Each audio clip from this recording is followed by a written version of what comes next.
Hello everyone and welcome to Heart and Hand, the Rangers podcast. My name's David Edgar, I'm your host as always, and joining me this week are two splendid fellows that I am going to enjoy spending an hour or so talking about the Teds with. First of all, the wonderful Mr. Ian Hogg. Good evening, mate. Always fun to be on, especially after the weekend. And joining us is the mellifluous meister of the miserablest métier, it's Mr. Martyn Ramsey. You're still going with that one, mate. Good to see you, David and Hoggy, listeners. It's a pleasure for me because I usually only get wheeled out when we've had a bad one. Well, there's two reasons for that. One, you only get wheeled out. The two reasons you're on. One, you only get wheeled out after a bad one. And I did say to Martyn, I said, do you want to be on this week? Because you're right, I do always bring you out when we've lost or not had a good result. But also because me and Hoggy are liable to giggle, point, laugh like schoolgirls or schoolboys, modern men here. But we need that voice of reason and sanity. And I know that you're the first person who said to me on Saturday, it's only 3 points. Yeah, I don't let it disappoint, so no, I'm happy to help.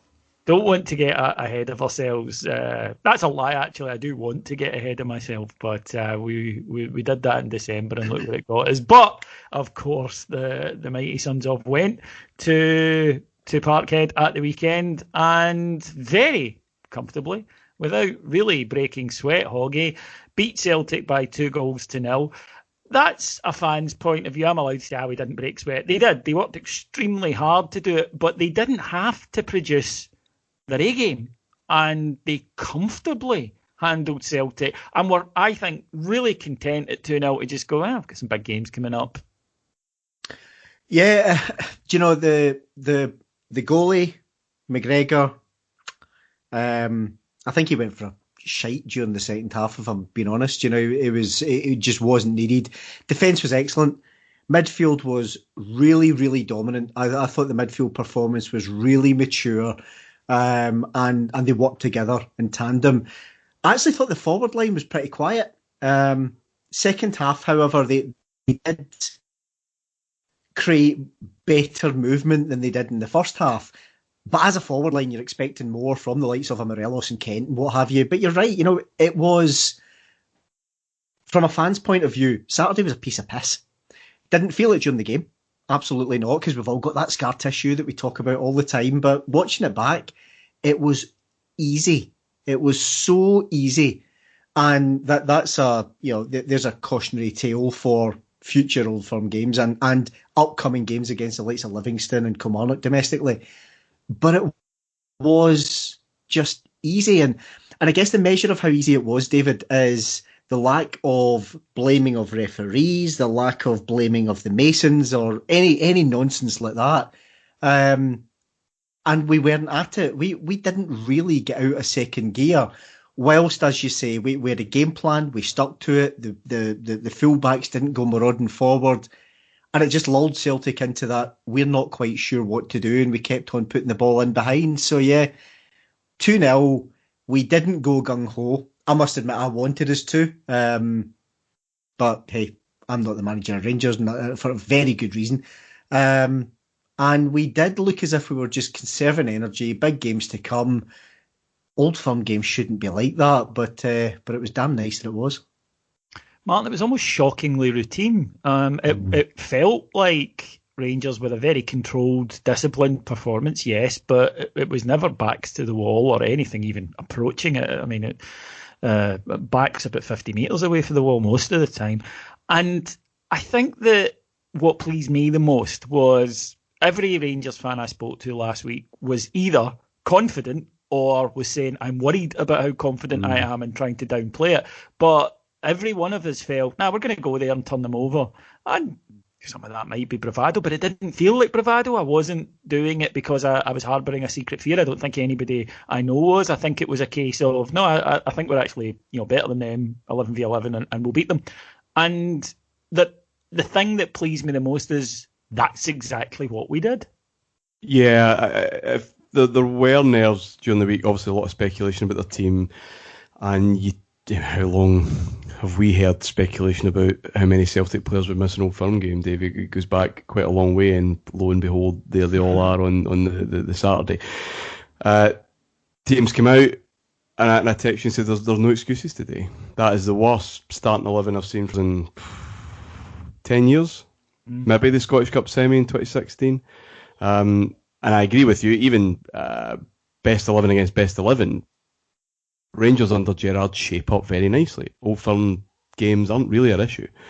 So when you see that, right, how are we going to respond? I think where the nerves perhaps came from, apart from just not being in this situation where we go to Parkhead thinking we're going to just roll them over. Even in the glory days, I'm not sure how many times we ever felt like that. But how is this Rangers team going to deal with being favourites? Because that's been a slight issue in other fixtures over the course of the season. And I mean, Gerrard's 4 wins, 4 defeats now, and probably the 2 games where I went in certainly thinking, I think we're favourites today, with the League Cup final and the first game at Ibrox last season, which of course we lost both in different circumstances, but probably ourselves to blame in both. So how are we going to deal with this? And as great as Saturday was, it always is, don't care what age you are, when the dust settles, what do we really learn about our Rangers win against Celtic? We know we can match them, more than match them, especially when we saw the teams. But if there is one takeaway from this particular Old Firm game and this particular victory that wasn't the case in December last year or December the year before when we all get a bit carried away, it's that we went into it really, really big favourites, real expectation, and we never let it get to us.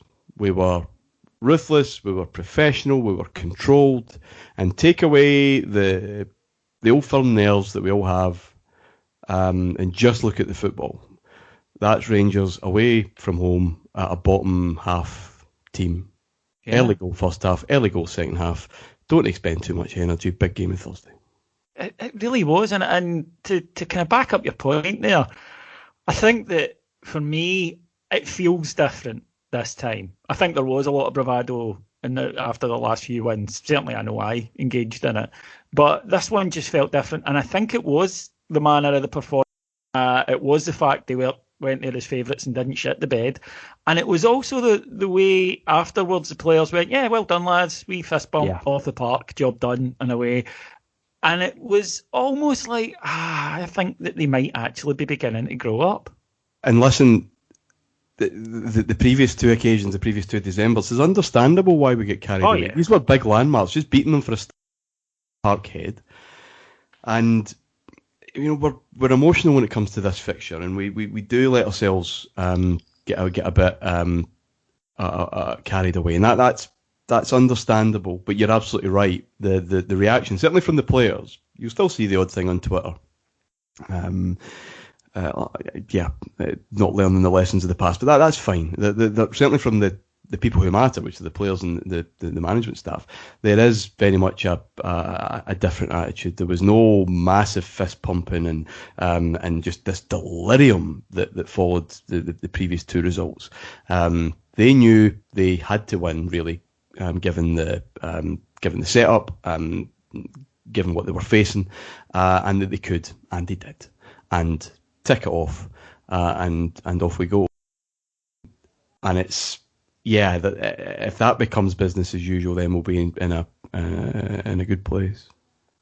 Ian, Martyn touched upon the game last year, the first Old Firm game of the season last year at Ibrox, when I agree. I thought we would win. We were the favourites, and I just thought, we're gonna do them on a high after the Legia game. And I remember so specifically, and I was with Martyn, I was with a few other Rangers fans outside the ground, and I've spoken to other Rangers fans, and they all say the same thing. We saw the team, and we all went, oh, because it was a kind of fearful team. It was about containment. The manager spoke afterwards about how he wanted to contain them for the first hour, and we were, I think, collectively saying, no, you screwed the pooch on this one. Whereas on Saturday, when I saw our lineup, and we'll come back to theirs in a minute. Martin's right. When I saw it, I was, oof. But when I saw our lineup, it was the shape. It was the fact that I think a year ago he brings Ryan Jack in and pushes Scott Arfield a wee bit further forward. 100%. Whereas, yeah, you think that's legit, man? Totally, absolutely. And that was. I'll let Hoggy speak in a minute because it was directed to him. I'm sorry for cutting in, but I can't back that up more, and that is a big sign. Ryan Jack's his boy, and managers have them. They have affinity with players. At this minute in time, the Davis Kamara combination is working, and Kamara's more and more coming on to a game that we know is in him. It's just consistency is a problem. Those are the two you don't need. You don't need a third. And certainly not for that lineup we were facing. No. And you're absolutely right. He could have easily reverted to type. And there was... and he got it right later on. When the 2-0's done, that's when you bring Jack in. And Arfield actually more effective, of course, just that wee bit further up anyway. That was a sign of confidence. It's also a sign of he's learning. So, yes. So in his first season, Jack's his boy. Last season, Jack's his boy as well. And I've been critical, as you both know, of Steven Gerrard and the management team, of maybe just making subtle tweaks around formations and all the rest of it. But it wasn't that. It's not been that far away from, plan B is do plan A better. However, learning, everything points to Saturday was all about learning, all about us, but also all about how we think they're going to play and therefore how we can benefit from that. And he changed it. It's changed it subtly, as I say. The fullbacks weren't bombing on, allowing their wing-backs to come on to us and not knowing what the hell to do with it. And then over and above that, you're looking at, as you say, Jack didn't just come straight back in. And frankly, neither he should have. Because, again, I've been critical of Kamara and his consistency. But when Glenn Kamara's on it, he's a terrific football player. Really, really terrific passer of the ball and holder of the ball. All too often we see him when he's not on it. When he's not on it, Christ, you may as well have me in there. But on Saturday, it was exactly the right team. Knowing fine well that Arfield would just push that little bit further forward and get right in their faces, but also not take one of the spaces up front. So, yeah, for me, it's all signs that the manager's learning. He's in his third season now. And I think he knows fine well that A, he's got to win something, and B, he's got to give this title a damn good shot. I think as well that it's a sign of evolutionary progress, because I think we, the three of us are the boys of '86, and that was a revolution. And I think we all wanted Steven Gerrard to come in and just do it. But I think that we did underrate the size of the task facing him. And it has been trial and error. He was, he is still, but he was a novice manager at the time. He's now a bit more experienced. And I also think we've got this thing as fans that we say, well, I'm prepared to let him allow from his mistakes, but we mean the next week.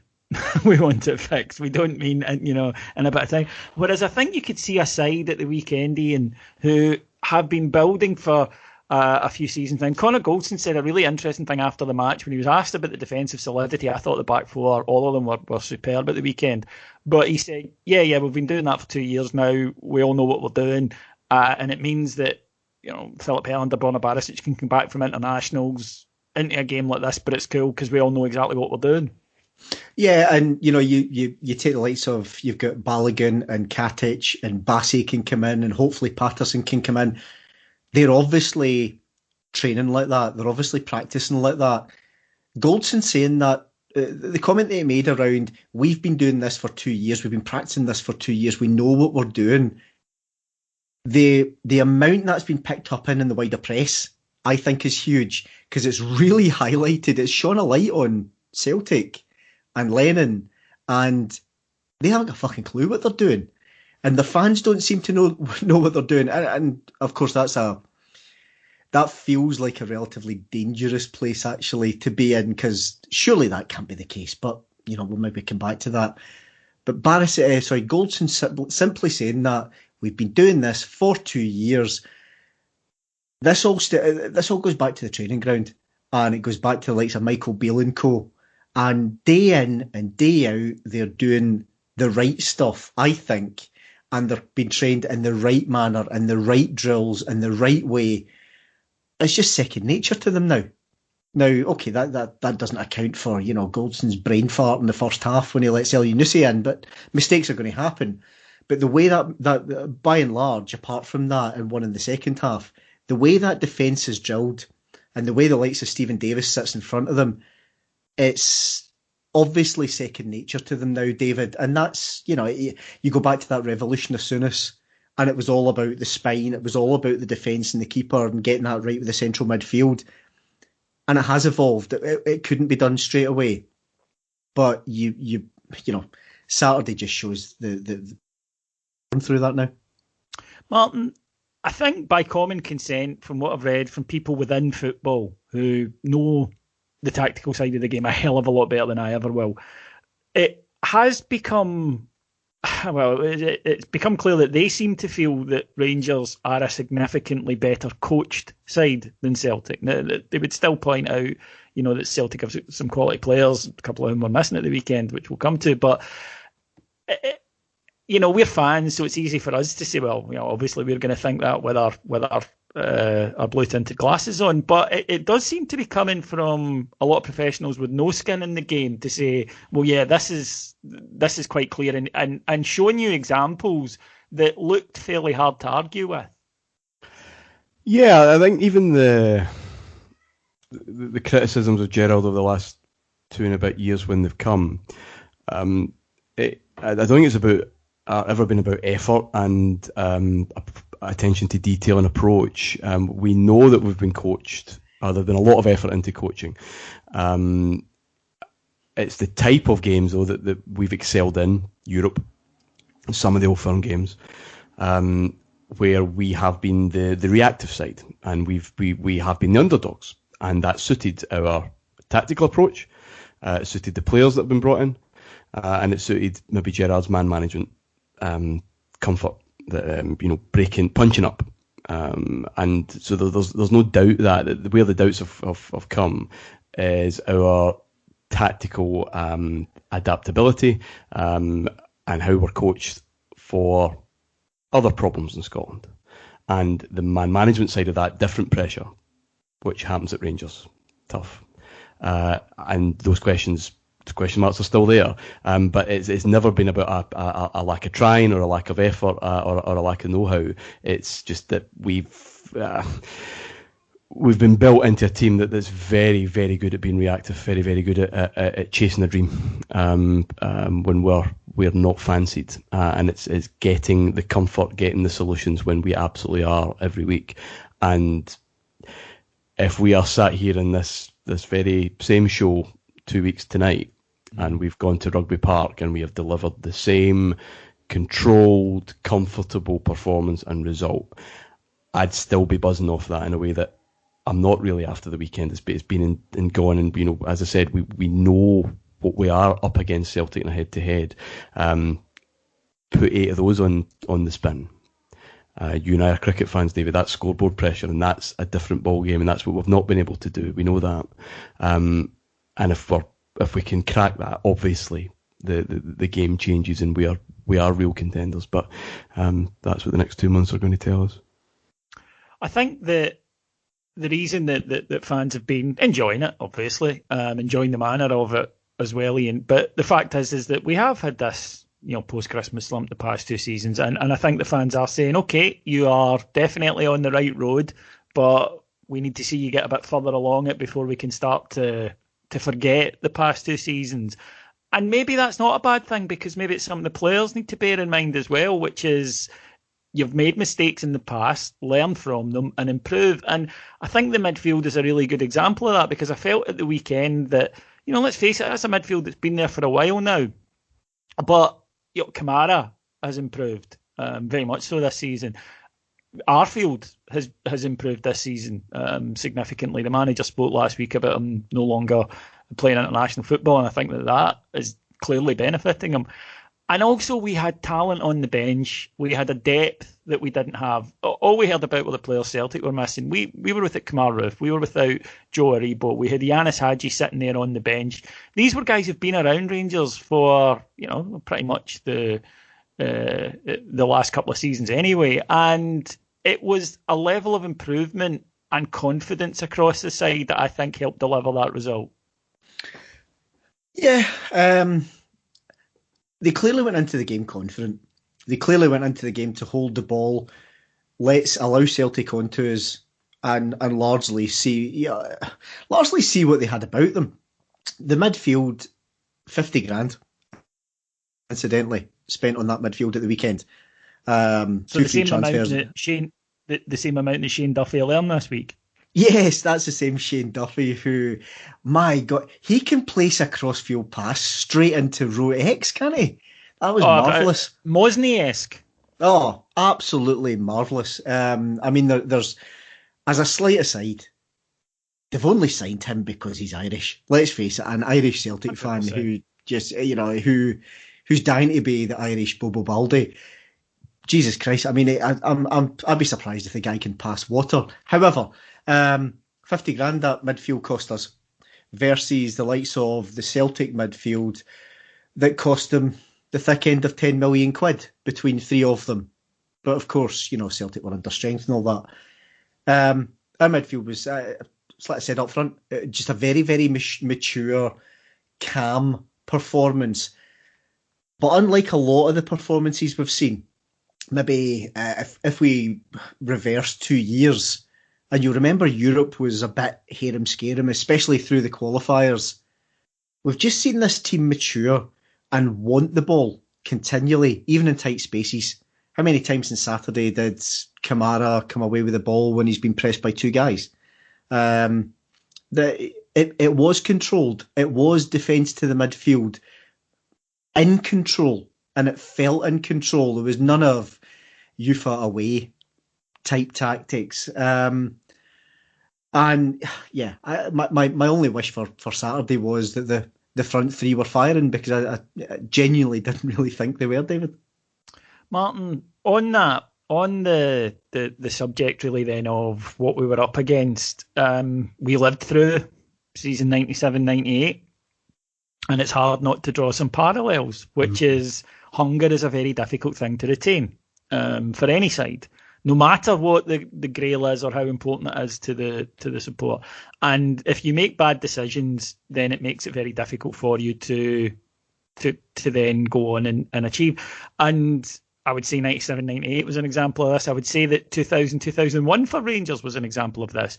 That if there are problems down the iceberg, then the tip of it is maybe the visible bit, but when things get bad, when you hit shallow water, then you see the problems start to emerge. And this is just what's being said by Celtic supporters and Celtic supporters in the media. This is not us as Rangers fans. But the signings, I said on here a couple of weeks ago, Laxalt, he's not a good player. That's why he's at Celtic. And I think that you saw the amount, runs about a lot. That's his game. Duffy is a peculiar signing because they seem to want a ball-playing centre-half, which he's never, ever been. So as Hoggy says, I do wonder if they just thought, a good, cheap, populist loan signing. Both of those big signings, incidentally, are loan. The goalkeeper looks howling. I mean, they dress him up like Barney the fucking dinosaur for a start, but the boy looked no confidence at all. And there's a bit in the second half where he touches over a free kick from Tavernier and Scott Brown turns around and shouts, "What are you doing?" Because he clearly thought it was going over. The boy just looked Andrews-esque in that match, I thought. And he was 4.5 million because they couldn't bring in Forster because Southampton wouldn't play ball. And you look round the squad, they brought Laxalt in because Taylor at 3 million they don't fancy, after Bolingoli that they don't fancy. They had the boy up front, Klimala, 3.5 million. I mean, that's a lot of money, and play him against us every time. Ajeti, I think, will score goals for them, but he's a downgrade on Edward. Edward missing at the weekend, obviously, but hasn't really looked that interested himself. And Cham, who Celtic insiders say has wanted away for a while, I admire that level of not giving a fuck. Yeah. I mean, honest to God, that boy did not lose 1 minute's sleep on Saturday night about that result. And clearly there are issues there. Now, again, I'll caveat all of it with means nothing if we don't exploit them. But it certainly gives you a hell of a bigger opportunity. Yeah, I've never really been convinced by their wider recruitment anyway for a while, and they spent a lot of money on loads and loads of players, and we've talked before on this show about the size of that squad, and not in a good way. They've been bailed out because they do tend to get a couple that really, really do the bits, and Edouard being a game changer, literally in some cases. So when they are missing those 3 or 4 names that they really do rely on to either create or finish the job off, their mistakes in the market are showing up. And you said a couple of cheap loans. Duffy's not a cheap loan. You've already kind of mentioned what he's on every week. He's a donkey with the ball at his feet. That's why he's not playing for Brighton in a 3-man defence. He will pop up with set pieces. He will score goals for them, weirdly enough. And I guess that's the thing. That's the question about Celtic. Not against us. We're long gone are the days where you're fearing a hammer. We are in every Old Firm game, really. We've written them off before, written Lennon off really before he even took the job last season. But they do know how to win week by week. Now, they've scraped through recently. I don't know how long that can continue. I think they also need to show a wee bit more comfort there. That's the big question. Whether these players, and you talk about the hunger, just talk about the general mood of the place, whether he can reignite that. Because his pre-match interview on Saturday, I text you boys, said he's hungover. He looked a disgrace.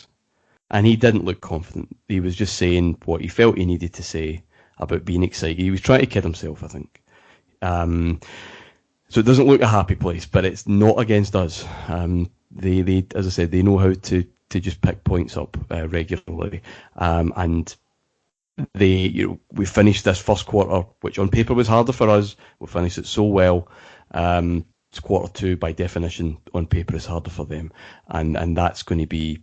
This is a key couple of months in the season. I know that's stating the obvious, but if there are real holes in this Celtic dressing room, if there are tired legs, tired souls, really, in terms of the hunger of going for more success, you're going to find out in October, November, and December. And we need to be punishing them if they do. That's the thing, Hoggy, that they have responded well in the past to a result like this. But again, it feels a bit different. But that's that's not scientific. You can't prove it. You'll need to wait and see what happens with it. And they don't have the crowd in pushing them onwards. And we talk about pressure and whatnot, and that can be. But they could have done with a bit of pressure at the weekend, because in that second half, I'm watching them knock the ball about in front of our team, who are just saying, "On you go, we're 2-0 up. You can do that all day." And they seemed prepared to. I can't get over just how much fitter, stronger, hungrier we looked at the weekend compared to them, who are supposed to be going for this monumental thing. That's on and off the park. As Martin said there, you look at Lennon's pre-match interview, and he did look as if he was heavily hungover. Bright red nose and all the rest of it. He did look a shamble in disgrace. And if that's who the players have got to look up to, and we heard all the rumours from his first time round, David, about the drinking and the antics and the lack of preparation and putting the stats and the analysis in the bin and all this type of stuff. We heard that first time round. We now hear the exact same the second time around. And it doesn't take long for the players. Some of the players will buy into that as a team that drinks together, wins together type thing. Didn't look like it. There's that 97, 98 connotation again. Didn't look like it. No, not at all. But, if that's who the players have got to look up to. The ones, especially maybe the younger players or the players that have been brought in recently, then that will naturally breed contempt, ultimately, and it'll fracture. We've seen it at Ibrox. We've seen it with our teams, Christ, across all the years we've been watching Rangers. It naturally happens. And if he doesn't address it, it will continue. And I hope he doesn't address it, clearly. But, you know, just that, going back to the question around the hunger, around, you know, it was so odd. And again, all those stats that were picked up around who had the most touches in the Celtic team, the back three, who was fourth, Scott Brown. And it's simply because, like you say, they passed it amongst themselves in the second half. There was no urgency, no get up and go. If there's a crowd in there, they're not allowed to do that at all. Maybe that's a confidence thing. Maybe that's maybe they thought we would come out at them. I don't know. But it was weird, David. It was actually really, really weird for the 8.75 in a row champions, and we're told how many trophies they've won and all the rest of it. They basically gave up in the second half, and we let them have the ball, and they were quite content, and then they'd pass it out the park or give it away, and we would mount an attack. Such a weird game of football from that team that, you know, we've talked about. He's spent tens of millions. I think there's some like £36 million he spent in the last 16 months. And that was the shit that they served up. I mean, the Celtic support should be absolutely fucking raging. But from what I see online, there's a real split. You know, a lot of them giving it, it's just one game, it's fine, it's just a blip, trust in Lenny, Lenny's a man, all this type of rubbish.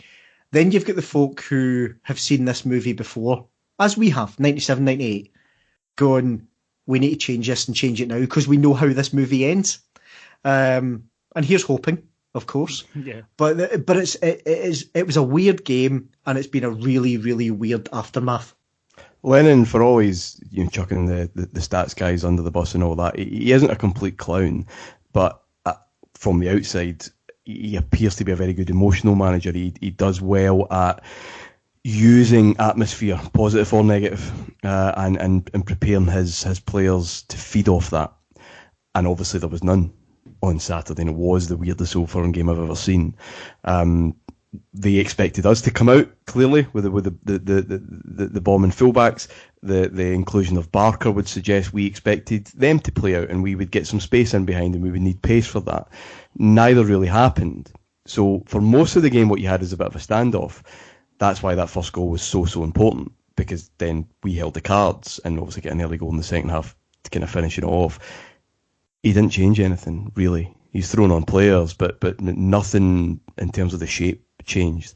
And it's weird. I've never watched an Old Firm game as clinically as that first time round, because the atmosphere obviously is a big part of that particular fixture. And I just wonder if that is a big attribute of his managerial style, and it's no wonder he was nearly at Holyrood's door asking for people to be brought back in. This player's missing. You probably didn't hear about it. Nobody really mentioned it. They took it in their usual stoic fashion that we've come to know and expect. But they were missing Edward Christie and the two Israelis. And I think a couple of others who were injured. Look, illness and injury happen in football. You lose players for big matches, and there is a pandemic on at the moment. It's no one's fault. It's a fact of life that we've been very fortunate with so far this season, but, let's face it, at some point it's going to hit us. I don't really get what's unfair other than a kind of shouting at the cloud and saying, you're all out to get us. It's life. It's 2020. Yeah, it sucks, but we're all going through it.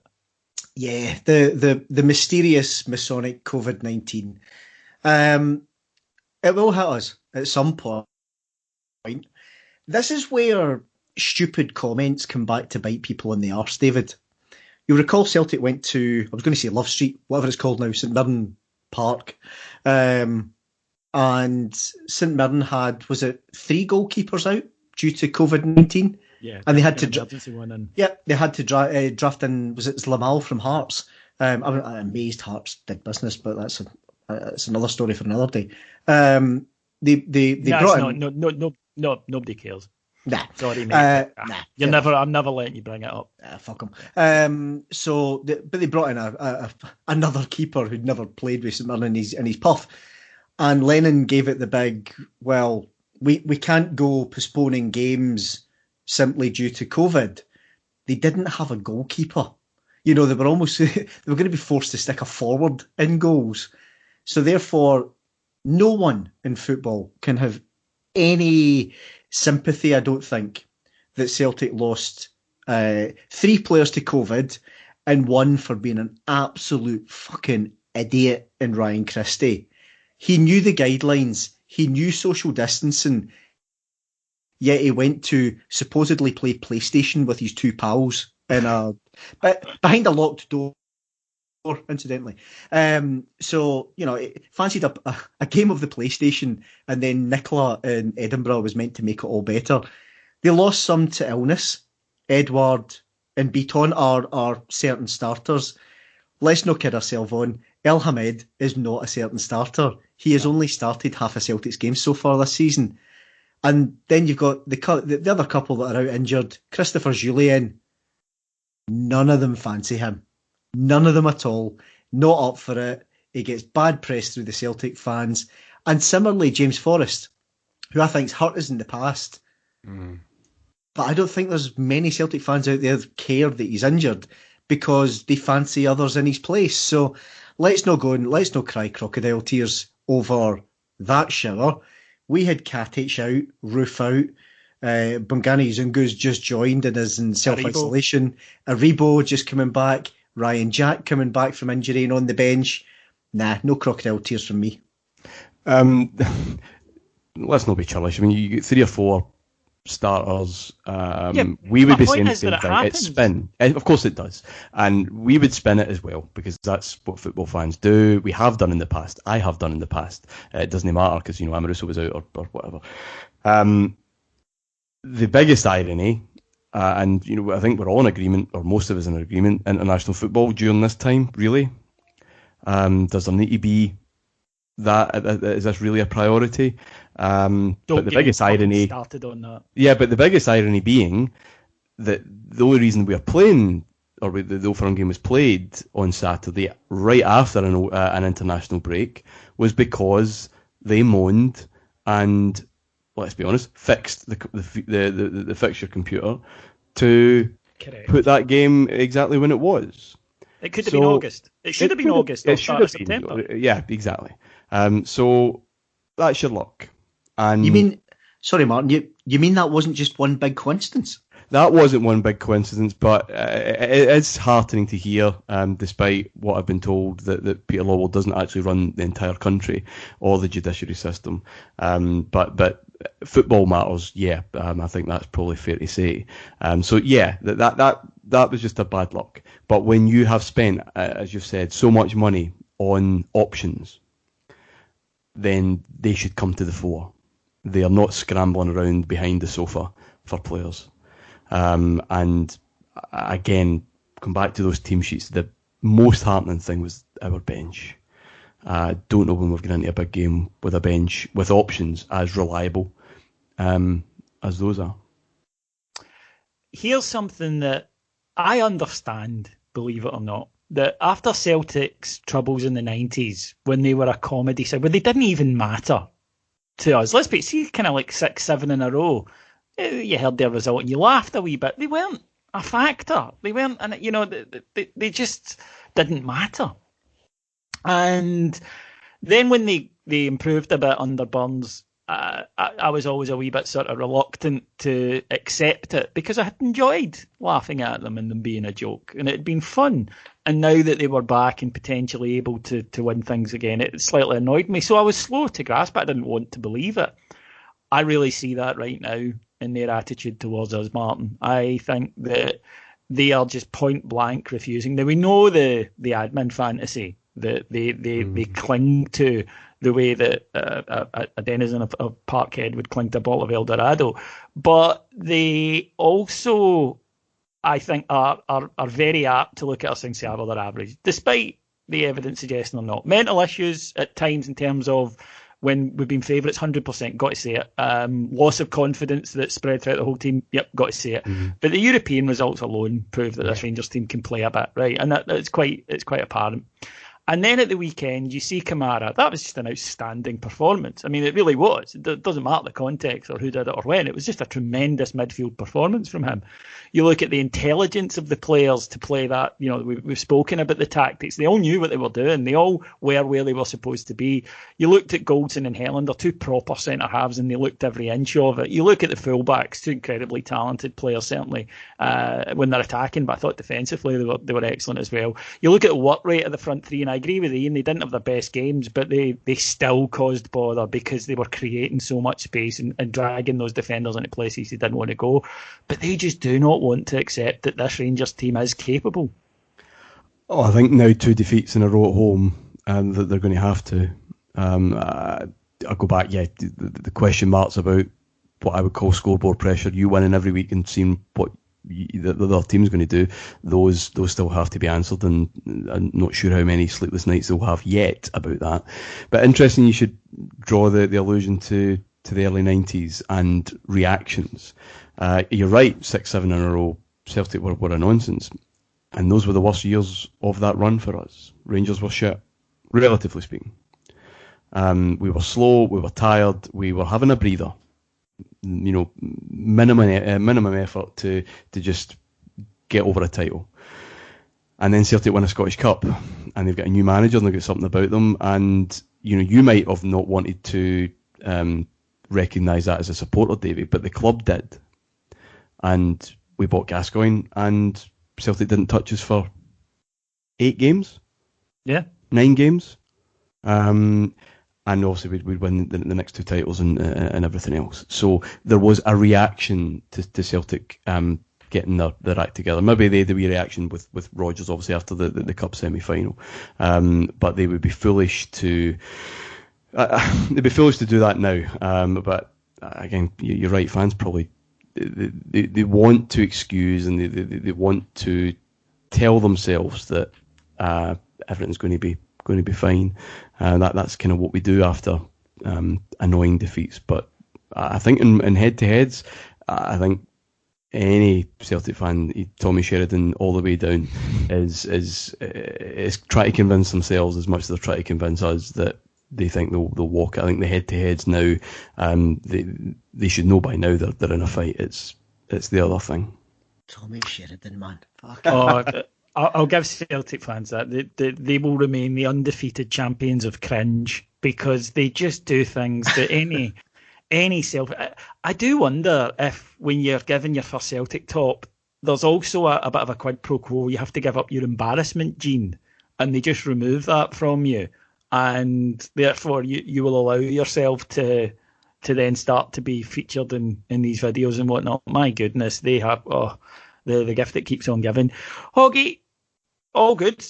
And 11 matches, the first run of the season, the first head-to-heads are now done against all 11 teams. Rangers in that period have gone away from home to Aberdeen. We've gone away to Celtic. We've gone away to Hibs. We've gone away to Livy. We've gone away to Fir Park. Some of our more difficult places, I think we'd agree. Rugby Park probably being the other one. We've got 9 wins, 2 draws, and we've got 9 clean sheets. This is a platform. They have given themselves a platform to go and do something this season. And the players have got to tell themselves this is different to last December. This is different to 2 Decembers before that, where we went on holiday, basically, for a kind of, mid-season break and training camp. And we as supporters... We all, revelled in it. Of course we did. I suspect the players revelled in it as well. And they came back, and on both times, we shat the bed.